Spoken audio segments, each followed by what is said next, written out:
Doctor గారు, ప్రెగ్నెన్సీలో gap ఎంతవరకు తీసుకోవాలి? మాకు పాప పుట్టి 6 సంవత్సరాలు అవుతుంది.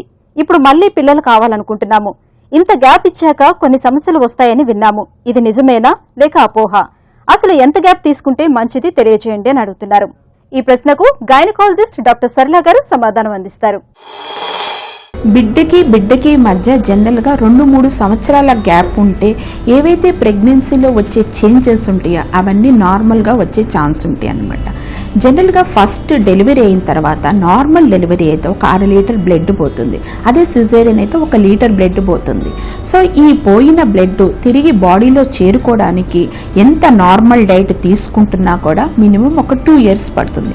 అందువల్ల మనం బిడ్డకి మధ్య గ్యాప్ మినిమం 2 to 3 ఇయర్స్ అని చెప్తాం.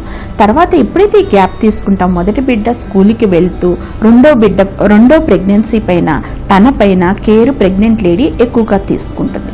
కాబట్టి 2 to 3 ఇయర్స్ అనేది ఐడియల్. బట్ కొంతమంది కొన్ని కారణాల వల్ల, వాళ్ళ కెరీర్ పరమే అవనండి, వాళ్ళ ఆరోగ్య రీత్యా అవనివ్వనండి, కొన్ని కారణాల వల్ల ఈ గ్యాప్ కొంచెం ఎక్కువగా తీసుకుంటూ ఉంటారు. గ్యాప్ ఎక్కువగా తీసుకున్నందువల్ల ఏమీ ప్రాబ్లం అయితే కలగదు. బట్ ఎప్పుడైతే గ్యాప్ ఎక్కువ అవుతుంటుందో తల్లి తండ్రి అంటే వైఫ్ అండ్ హస్బెండ్ యొక్క ఏజ్ అడ్వాన్స్ అవుతుంటుంది.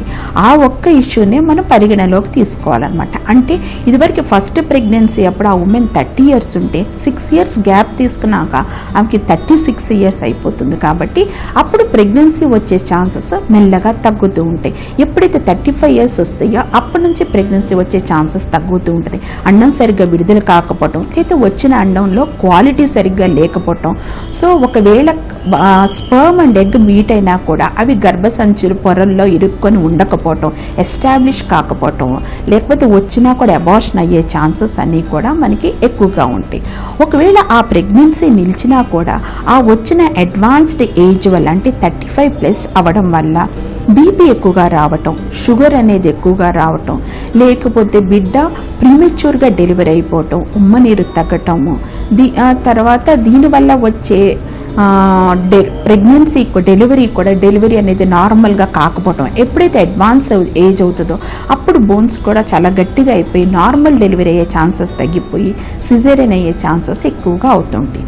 సో బిడ్డకి మధ్య గ్యాప్ ఎక్కువైనందువల్ల ప్రాబ్లం ఏమీ కాదు, కానీ ఆ అడ్వాన్స్ ఏజ్ వల్ల వచ్చే దాని ప్రాబ్లమ్స్తో మనం చూస్తూ ఉంటాం అన్నమాట. థ్యాంక్ యూ డాక్టర్ సరళ గారు.